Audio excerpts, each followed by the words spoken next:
ఒక దయనీయమైన పరిస్థితి కనబడతా ఉన్నది. ఎక్కడ చూసినా మరి తండోపతండాలుగా రైతులు వారి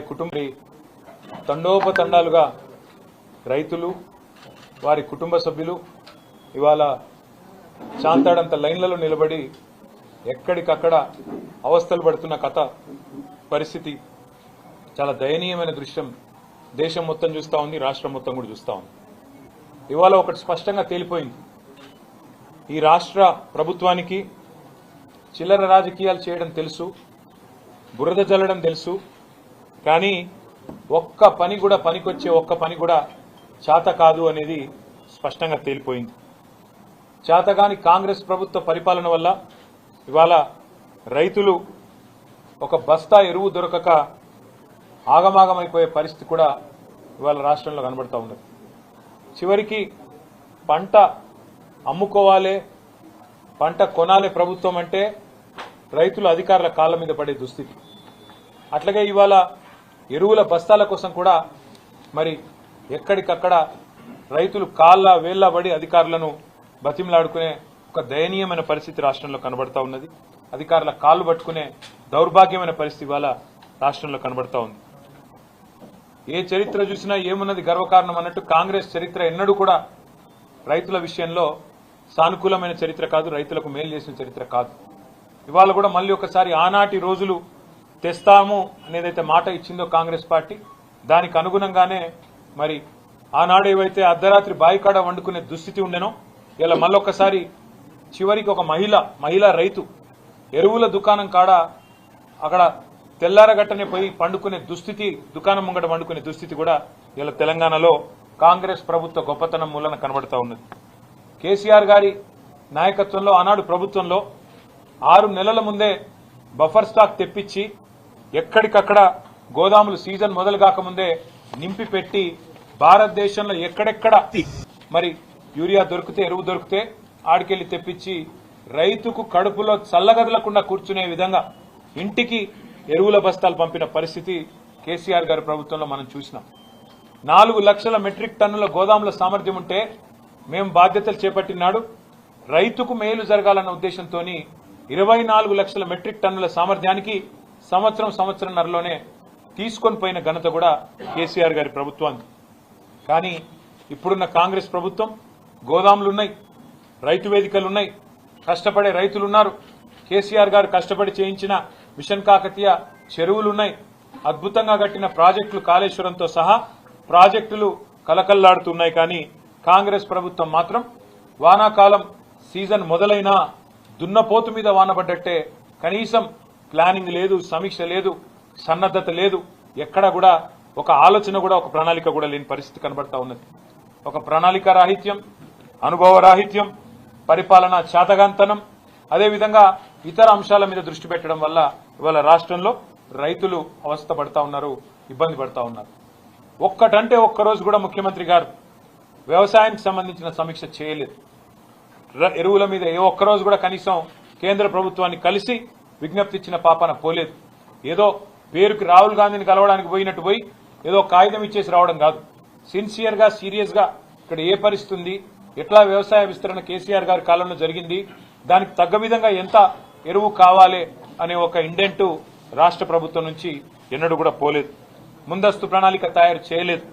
దాని ఫలితంగానే ఇవాళ రాష్ట్రంలో ఎరువుల కొరత కనబడతా ఉన్నది.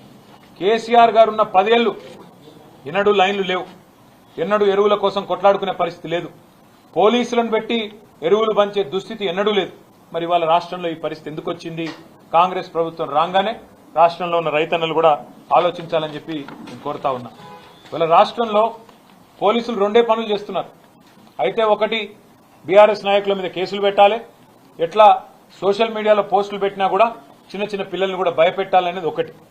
రెండోది ఎరువుల బస్తాల కాడ కాపలా కాస్తా ఉన్నారు.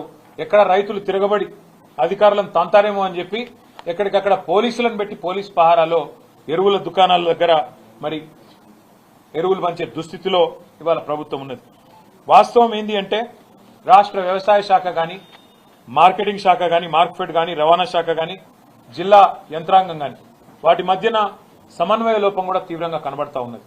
ఎందుకంటే నడిపించే నాయకుడికి వ్యవసాయం మీద అవగాహన లేదు, అటు పరిపాలన మీద అవగాహన అంతకంటే లేదు. కాబట్టి మరి వచ్చిన యూరియా కూడా కనీసం పంచే పరిస్థితి కూడా కనబడతలేదు. అట్లాగే మరి ఇంకా దారుణం ఏంటంటే ఒకవైపు చాంతాడంత లైన్లు ఏ ఊరికి పోయినా కనబడుతుంటే వేల మంది వర్షాల్లో కూడా లైన్లలో తల్లడిల్లిపోతుంటే ముఖ్యమంత్రి గారు మాత్రం రాష్ట్రంలో ఎరువుల కొరతనే లేదు, షార్టేజ్ లేనే లేదు, ఇదంతా కృత్రిమ కొరత, సోషల్ మీడియా సృష్టి అని పనికిమాలిన డైలాగులతో టైంపాస్ చేస్తా ఉన్నారు తన జూబ్లీ హిల్స్ ప్యాలెస్ లో కూర్చొని. క్షేత్రంలోకి వస్తే తెలుస్తుంది, ఊర్లు తిరిగితే సొసైటీల కాడికి పోతే రైతులను కలిస్తే దమ్ముంటే ఒక్కొక్క ముఖ్యమంత్రి గాని ఒక మంత్రి గారు గాని రైతుల కాడికి పోతే వాళ్ళ పరిస్థితి ఏందో వాళ్ళ బాధ ఏందో తెలుస్తుంది.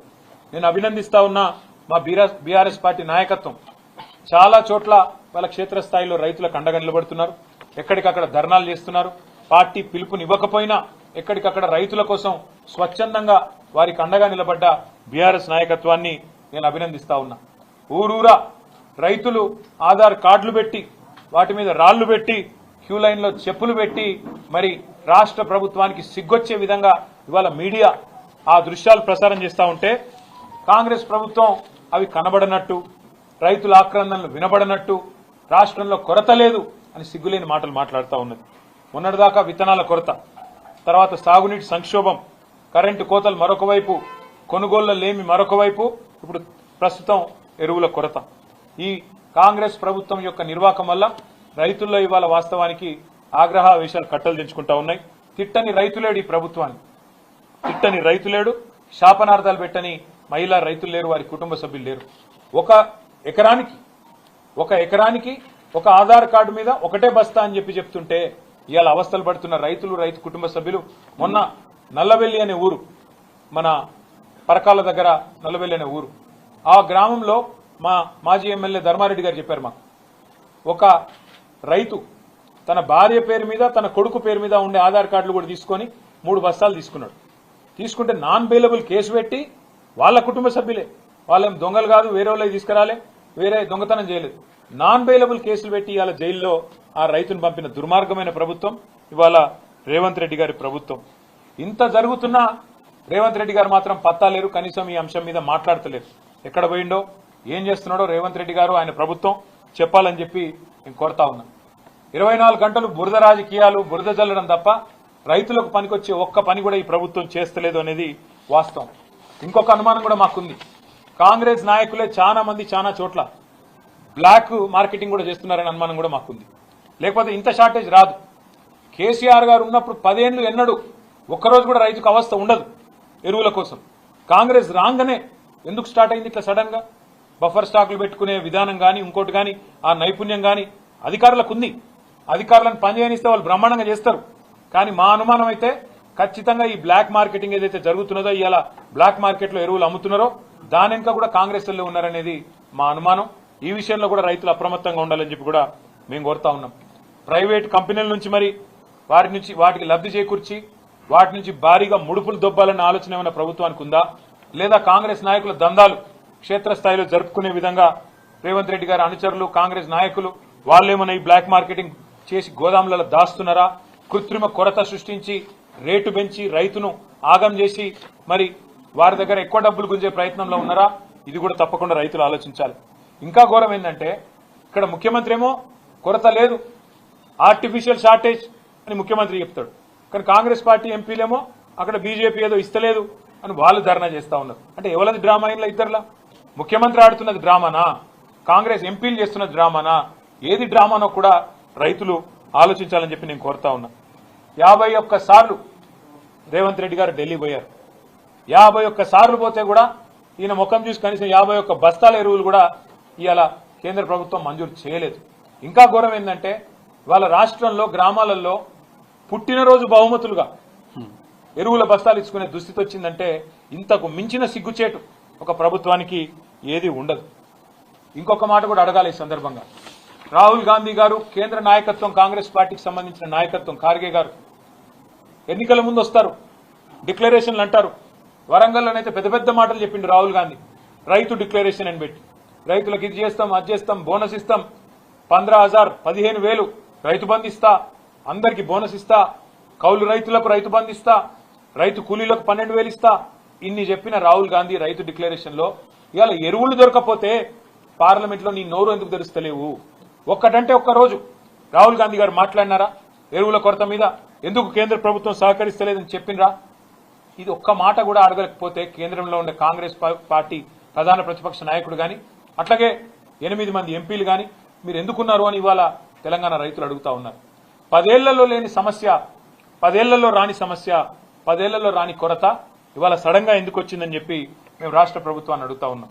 అట్లాగే మీరు రాష్ట్రంలో ఉన్న పరిస్థితులు ఇవాళ వ్యవసాయ రంగంలో ముఖ్యంగా ఇవన్నిటినీ మీరు దాచిపెట్టి కావాలని పంటలు ఎండబెట్టే విధంగా కన్నెపల్లి పంపు మోటార్ ఆన్ చేయకుండా కిందికి నీళ్లు పోతా ఉంటే శ్రీశైలం నుంచి పైన మరి పాలమూరులోని చెరువులు నింపేదానికి అక్కడ మోటార్లు ఆన్ చేయకుండా రాష్ట్రంలో ఎక్కడ కూడా చెరువులు నింపడానికి ప్రయత్నం చేయకుండా కిందికి నీళ్లను పంపే పరిస్థితి ఏదైతే ఉన్నదో ఇది రాష్ట్ర రైతాంగం మొత్తం కూడా చూస్తా ఉన్నది.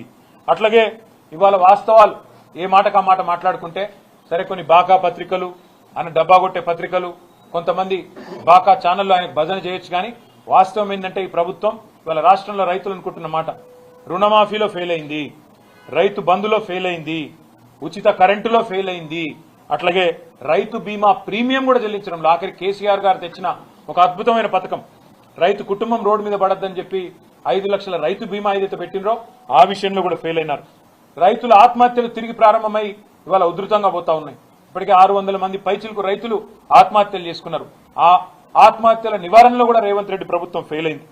సాగునీరు అందించడంలో ఫెయిల్ అయింది, పండించిన పంట కొనుగోలులో ఫెయిల్ అయింది, బోనస్ ఇవ్వడంలో ఫెయిల్ అయింది, అట్లాగే విత్తనాల సరఫరాలో ఫెయిల్, ఈ రోజు ఎరువుల సరఫరాలో కూడా అట్టర్ ఫ్లాప్. ఇది వాస్తవం. కానీ దీనివల్ల నష్టపోతున్నది 70 లక్షల మంది రైతులు. వారి తరపున తప్పకుండా మేము కొట్లాడడానికి సిద్ధంగా ఉన్నాం. తప్పకుండా మరి క్షేత్రస్థాయి నుంచి రాష్ట్ర స్థాయి దాకా కూడా పోరాటాల్లో బీఆర్ఎస్ పార్టీ ముందుంటది. వెంటనే పోరాట కార్యాచరణను కూడా ప్రకటిస్తాం. అట్లాగే ఢిల్లీకి బస్తాలు మోసే దాని మీద ఉన్న శ్రద్ధ, ఢిల్లీకి మూటలు మోసే దాని మీద ఉన్న శ్రద్ధ ఎరువుల బస్తాలు తెప్పించే విషయంలో మాత్రం రేవంత్ రెడ్డి గారికి లేదు అనేది కూడా ఇవాళ తేలిపోయింది. కాళేశ్వరం ప్రాజెక్టు మీద బురదజల్లంలో ఉన్న తాపత్రయం, దాని మీద బదనాం చేసే దానిలో ఉన్న తాపత్రయం, కేసులు పెట్టే దానిలో ఉన్న తాపత్రయం, సిగ్గు లేకుండా మరి తెల్లారు లేస్తే ఇష్టం వచ్చినట్టు కేసీఆర్ గారి మీద మాట్లాడే మాటల విషయంలో ఉండే ఆరాటం రైతులకు సాయం చేసే విషయంలో మాత్రం లేదు.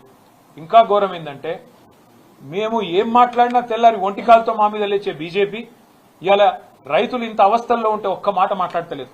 ఒక్క కేంద్ర మంత్రి మాట్లాడాడు, ఒక్క బీజేపీ ఎంపీ మాట్లాడాడు, ఒక్క బీజేపీ ఎమ్మెల్యే రాష్ట్ర ప్రభుత్వం ఏం చేస్తుందని అడగడు. కనీసం కేంద్రం ఎంత ఎరువులు ఇచ్చిందో చెప్పే పరిస్థితి కూడా మరి కేంద్ర మంత్రులకు కానీ రాష్ట్రంలో ఉండే బీజేపీ పార్టీకి కానీ లేకపోవడం అనేది సిగ్గుచేటు. పక్కనే ఉంది ఆంధ్రప్రదేశ్. ఆంధ్రప్రదేశ్లో మంత్రులు ఢిల్లీకి పోయి అక్కడ మరి కేంద్రంలో ఉండే మంత్రుల్ని పట్టుకొని బతిన్లాడుకొని మొత్తానికి ఎరువులు తెచ్చుకుంటున్నారు.